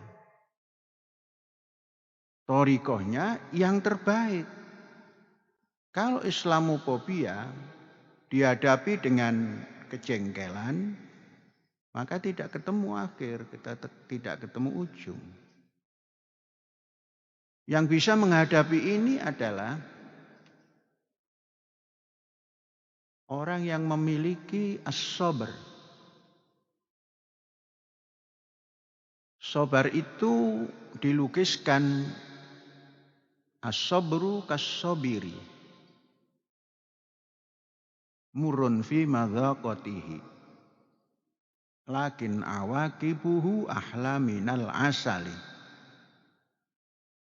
Sabar itu laksana, kalau dalam bahasa Jawanya bratawali. Brotowali. Brotowali itu sebuah kayu yang rasanya sulit dibayangkan pahitnya. Lakin awaqibuhu ahla minal asali. Tapi endingnya lebih manis dari segala yang manis. Nah, itulah cara yang terbaik. Terkadang dengan cara yang terbaik itu para kelompok yang sayyi'ah ini berubah menjadi baik. Karena manusia itu temporer. Terkadang baiknya kalau tidak dijaga juga temporer baik. Jeleknya pun, sayyi'ahnya pun, kalau tidak diberikan satu cara menghadapinya, tidak pernah berhenti. Tapi kalau menemukan jalan yang baik, menemukan jalan yang terbaik, dia akan berubah. Maka orang itu punya keyakinan, iman yang qad yazid wa qad yanqus. Terkadang bertambah baik, terkadang susut. Nah, ini cara menghadapinya. Jadi la tastawi hasanah wala sayyi'ah itu abadi ada. Maka menghadapinya idfa' billati hiya ahsan fa idzal ladzi bainaka wa bainahu adawatun ka'annahu waliyyun hamim, menjadi kawan yang baik. Saudara-saudara, kapan itu selesai? Tidak ada selesainya. Zuhurul Islam itu dari fajar Islam. Fajar Islam itu ya mulai ada hari Islam. Sampai kapanpun itu akan ada. Jadi jangan pusing kita ini. Kita harus punya jiwa besar. Menghadapi semua itu harus punya jiwa besar. Jiwa besar itu tumbuh dari kepemilikan sikap yang sabar tadi. Sikap sabar itu artinya menata diri yang tidak pernah henti. Itu ta'allumul huda wa dinil haq. Itu jihadnya itu. Jihad al-kubra. Itu mendalami petunjuk ilahi dan mendalami dinul haqqi. Dan menyampaikan ini loh yang baik, ini loh yang terbaik, terus disampaikan. Itu namanya ad-da'watu wat tabligh. Kalau ini yang kita lakukan, inilah bentuk daripada toleransi. Kita tidak usah kebakaran jenggot dengan adanya statement-statement gerakan Islamofobia itu. Tidak usah. Itu suatu hal yang pasti ada. Dan sampai kapanpun ada. Tidak bisa dibendung dengan seperti membalik tangan. Pembendungnya adalah unsur-unsur Muslim yang punya jiwa rahmatan lil alamin. Assalamualaikum, menebarkan salam, assalamualaikum, menebarkan rahmat warahmatullah wabarakatuh. Itu arti daripada toleransi. Itu arti daripada cara menghadapi Islamofobia yang dimaknakan sayyi'ah tadi. Jadi makna salam itu sungguh sangat besar. Maka kita mengajak tatkala mengucapkan salam warahmatullahi wabarakatuh, diajak merdeka. Sehingga roh kita itu merdeka. Tatkala kita memberikan damai, roh kita yang merdeka ini yang memberikan damai itu. Bukan karena didorong oleh siapapun dan apapun. Kalau kita ingin supaya mendapatkan sesuatu, tidak ketemu itu. Tapi kalau kita punya jiwa besar, memberikan salam perdamaian itu yang keluar dari ruh yang bebas ini, maka itu sampai kepada yang diberikan salam. Jadi salam itu bisa masuk ke dalam jiwa orang. Karena jiwa orang kita ajak merdeka seperti kita merdeka menyampaikannya. Maka tatkala kita menyampaikan assalamualaikum, pikiran kita merdeka. Tidak dihambat oleh gerakan-gerakan apapun, merdeka. Dicela orang tidak masalah karena punya pikir yang merdeka. Kemudian ilmu. Nah disinilah ilmu itu harus ditambah. Karena ilmu itu tidak ada batas. Tatkala kita berhenti, maka kita ini menjadi jahil kepada urusan yang akan datang. Jadi ilmu, mengapa ilmu itu tidak terbatas? Karena memang perkembangan dunia ini dengan ilmu yang dimiliki oleh manusia itu sampai kapanpun tak pernah berhenti. Tatkala kita berhenti untuk merdeka menuntut ilmu, maka jahil lagi kita. Kita menjadi bodoh lagi. Nah, maka diajak merdeka itu merdeka ilmu. Dan inilah menghadapi daripada Islamophobia itu. Jadi kalau ada orang mengatakan ini, lah ya memang begitu pengetahuannya, atau memang begitu maksudnya dia, atau memang begitu tujuan dia, atau memang begitu maunya dia. Lah mau kita bagaimana? Ayo kita sampaikan. Ini loh apa yang dikendaki oleh ajaran al-Islam. Sehingga ada peribahasa pamio al-Islam ya'lu wala yu'la alai. Walaupun itu pamio. Seperti al-maniyatu fauqal jami, itu juga pamio. Nah, saudara-saudara, sikap-sikap yang begini yang harus ditanamkan. Ditanamkan itu akan tumbuh dan juga terkadang akan tidak tumbuh. Nah bagaimana supaya kita tanamkan ini dan terus tumbuh? Itulah ada sile asa, sile aso, sile asih. Inilah kita adakan saling bertemu untuk bertukar pandang, bertukar pendapat, dan bertukar segala macam yang membawa kebaikan. Maka dinamakan topo broto. Topo itu suatu gerakan yang ingin mendapatkan sesuatu yang bagus, baik, terbaik. Broto gerakannya suci. Jadi mencari sesuatu yang terbaik dengan gerakan yang suci. Nah, itu makna daripada topo broto yang terkadang dimaknai dengan makna sempit.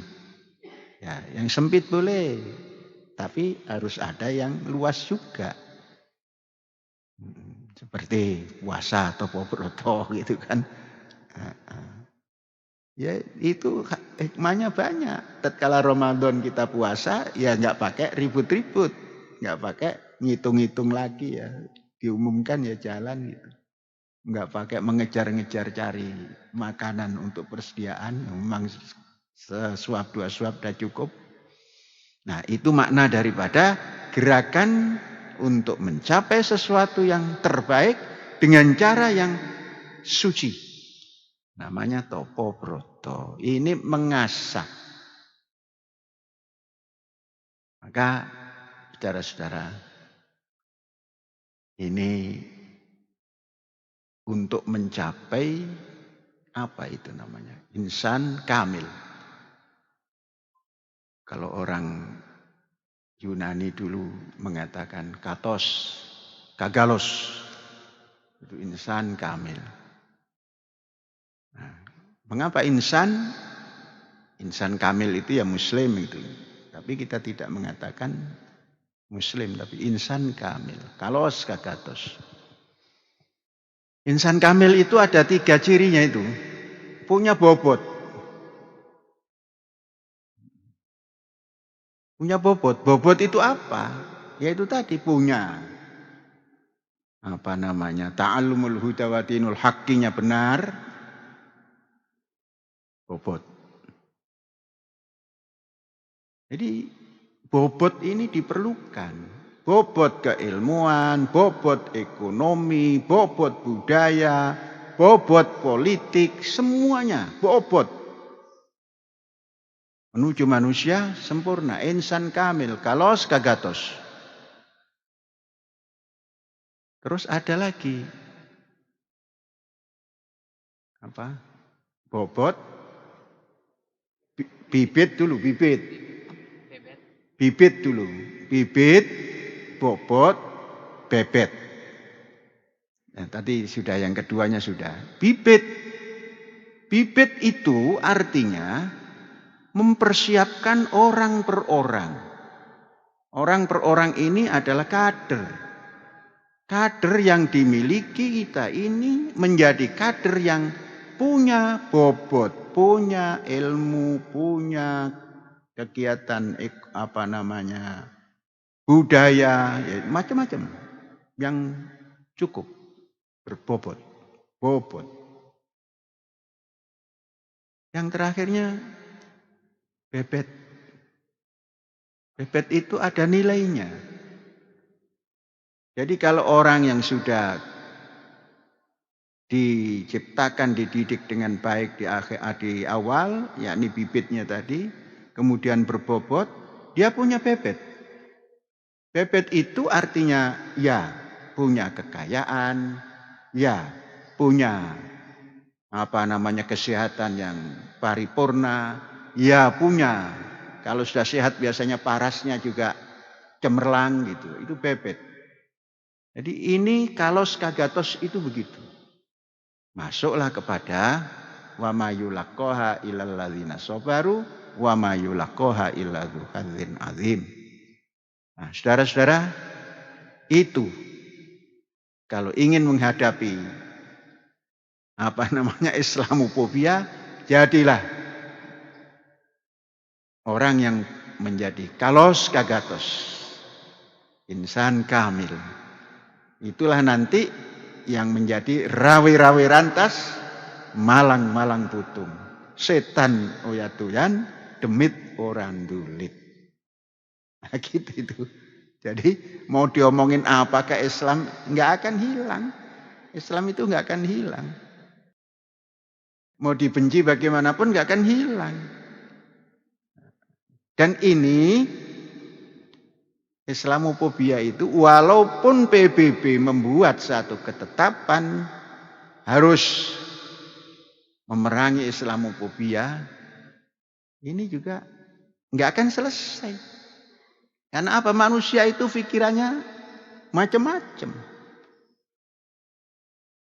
Pikirannya macam-macam.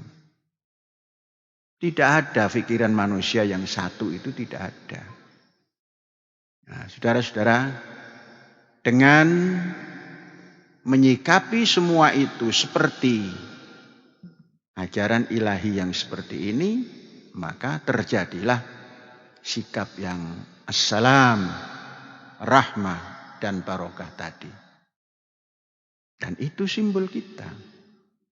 Simbol kita. Saudara-saudara, perjalanan kalau kita ikuti ribu-ribu tahun sebelum Masehi, ada Ibrahim alaihissalam. Kemudian melahirkan putra-putra. Kemudian satu dalam jangka panjang baru mengeluarkan turunan yang menjadi pimpinan umat manusia. Yang satu lagi terus berurutan sampai 12 bani yang kemudian terkenal dengan Bani Israel. Yang kemudian melahirkan Yudaisme. Yudaisme yang diambil daripada Taurat Musa dan Zabur Daud. Kemudian daripada itu keluarlah bangsa yang namanya Yahudi. Agama Yahudi. Dalam agama Yahudi, dalam orang Yahudi itu ada makhluk Allah yang kemudian jadi nabi sebelum Isa, yaitu Yohanes, Yahya, yang kemudian membaptis seorang pemuda yang namanya Isa, yang kemudian menjadi Al-Masih. Al-Masih itu yang membawa agama sesungguhnya hukum Taurat yang dibawa. Kemudian dalam perjalanan panjangnya maka keluarlah Kristen bahasanya, atau Nasrani. Saudara-saudara, perjalanan sepanjang itu isinya adalah mempertahankan pemahaman dan perang. Terus. Dari sejak Nabi Ibrahim itu sudah ada itu peperangan. Kalau Nabi Ibrahim peperangannya karena ada penyamun harta. Kemudian lanjut perang. Tidak pernah berhenti, apatah lagi tatkala Bani Israel sampai kepada pendudukan daripada Bukit Zion dan Zaitun. Di sana terus perang, silih berganti, Yunani masuk, Romawi masuk, Persia masuk. Sampai menjelang lahir Nabi Isa, itu Yerusalem masih dalam kungkungan orang-orang Persia dan lain-lain. Nah, saudara-saudara, itu menandakan bahwa peperangan itu tidak pada zaman ini saja. Dari dulu mempertahankan agama ya dengan perang. Dari dulu. Maka banyak perang yang atas nama Tuhan. Tuhannya sama tapi kok berperang gitu. Jadi perang atas nama Tuhan itu dari dulu. Jangan heran kalau sekarang juga ada perang atas nama Tuhan. Kok begitu? Itulah dunia. Nah, maka dihadapilah dengan idfa' billati hiya ahsan tadi. Sampai tahun 600 datang Muhammad sallallahu alaihi wasallam. Masuk ke Persia, masuk ke Syria. Membawa dagangan dan belajar.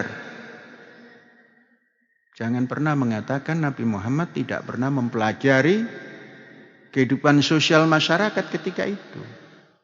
Maka banyak orang yang mengenali bahwa orang yang seperti ini, inilah inilah calon daripada pimpinan masa depan atau nabi akhir zaman. Ciri-cirinya ada. Namanya pun Muhammad Al-Mahmud. Ahmad. Belajarnya kepada orang Nasrani. Sampai pada sholat rukuk sujud itu pun melihat orang Nasrani. Nasrani yang mana? Mungkin yang sekarang adalah Nasrani ortodok. Karena ortodok hari ini rukuk sujud takbir itu ada. Itulah barangkali yang ditengok di Syria ketika itu. Yang sekarang terus ke timur, berpusat di Rusia. Jadi Rusia hari ini bukan sekedar karena menyerang Ukraina. Maka diperangi oleh orang-orang yang lain. Hari ini sesungguhnya perang agama. Putin adalah ortodok, terus Eropa dan Amerika itu Katolik dan Protestan. Tidak pernah berhenti. Nah, Muhammad Rasulullah belajar kepada melihat sholatnya begitu. Oh kalau gitu belajar. Ajaran Nabi Muhammad itu bukan baru. Meneruskan ajaran-ajaran para anbiyaullah. Karena apa? Inna dina indallahil Islam. Dari dulu sampai kapanpun din Allah itu namanya Islam. Perdamaian. Jangan diterjemahkan Islam yang sekarang itu agama ansih.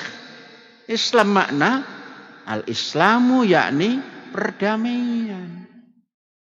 Jadi agama Allah itu satu. Agama perdamaian. Namanya Islam yang dikutip oleh kita sekarang. Agama begitu kita namakan Islam. Nah saudara-saudara, perjalanan seperti ini Kanjeng Nabi tampil juga dihujat. Ajaran sesat lah, apalah, inilah. Jadi tidak pernah berhenti itu. Islamofobia itu. Apakah sekarang berhenti? Kan tidak toh. Coba kita ukur. 622 kepada 2022. Berapa tahun itu? 1400 kan? Nah, 1200, 1400.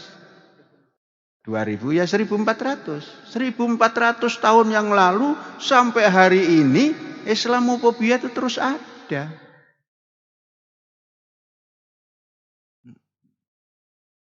Maka memaknai semua ini, mari kita perdalam ilmu kita. Kita perluas pikir kita. Saudara-saudara, tahun 620-an itu, tatkala Kanjeng Nabi dibahasakan Isra Mi'raj. Minal Masjidil Haram ilal Masjidil Aqsa.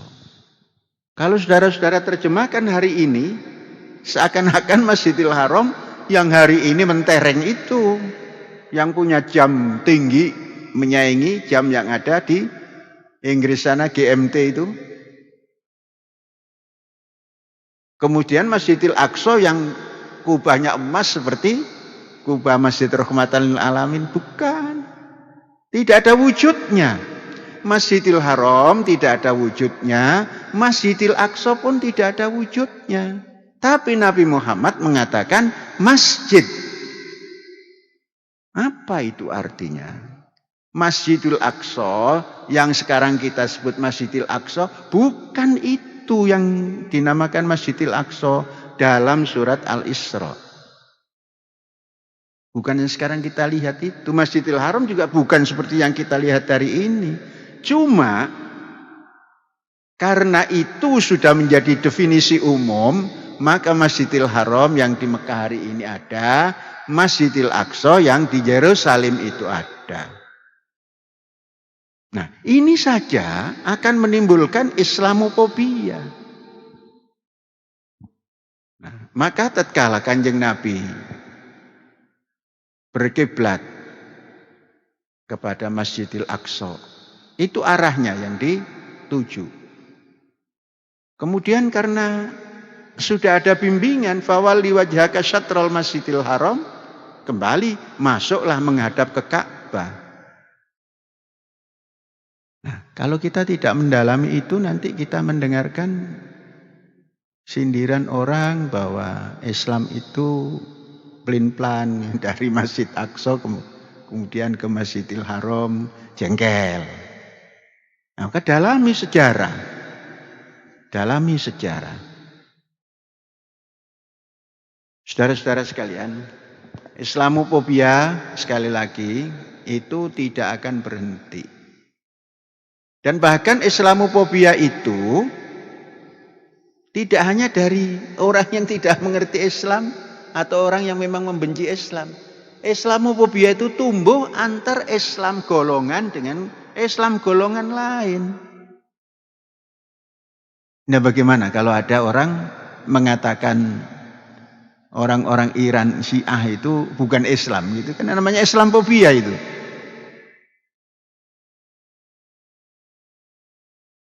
Nah, coba dipahami itu. Orang-orang Iran yang katanya agamanya Syiah bukan agama Islam gitu kan. Nah ini juga kata orang Iran ya ini Islamofobia ini. Nah jadi karena saking panjangnya hal ata 'alal insan hinum minad dahri lam yakun syai'am madhkura.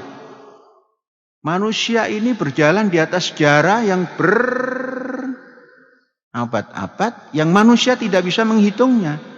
Nah, disitulah agama pun begitu. Jadi agama ini punya anatomi juga. Awal cukup hanya kepada Kanjeng Nabi. Kemudian Kanjeng Nabi wafat mencari. Ada Khalifatul Rasul. Setelah Khalifatul Rasul 4 selesai mencari. Bahkan membuat dinasti-dinasti. Terus inilah yang mengatakan bahwa ajaran itu menjadi bersuku-suku, bermadhab-madhab. Dan itu kan dibenarkan ya. Kalau dulu ada nabi ya gampang, sekarang nggak ada nabi harus cari. Nah, ini juga menimbulkan Islamofobia yang wujud daripada cara berpikir yang tidak berdasarkan al-huda wa dinul haq. Jadi sekali lagi mari kita menggali. Kata Bung Karno itu dig up the fire of Islam. Nah, gitu kan. Menggali apinya Islam. Karena Bung Karno itu bahasa apinya Islam itu bukan api nerakanya tapi intinya itu harus digali. Mari kita terus bergerak seperti itu dengan doa Assalamualaikum warahmatullahi wabarakatuh diikuti merdeka. Merdeka roh, merdeka fikir, merdeka ilmu. Nah ini saudara-saudara sebagai ya katakanlah sambungan daripada Al-Ustadz Tariq Ramadan yang telah menyampaikan tentang Islamofobia yang dengan detail tadi.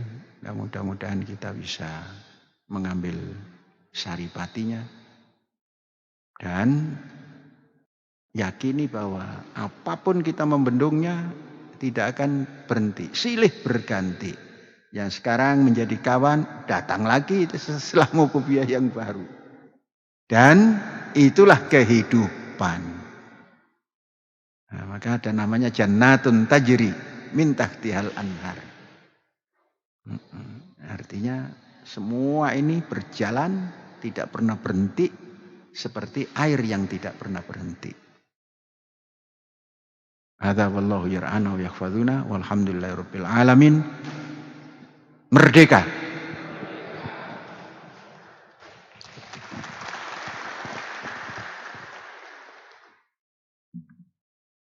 Hadirin yang berbahagia, usai sudah acara kita pada hari ini, mari kita sempurnakan dengan berhamdalah. Alhamdulillahirabbil alamin. Assalamualaikum warahmatullahi wabarakatuh. Merdeka. Hadirin disilakan untuk mengambil menu sungkai dan dapat melanjutkan aktivitas masing-masing.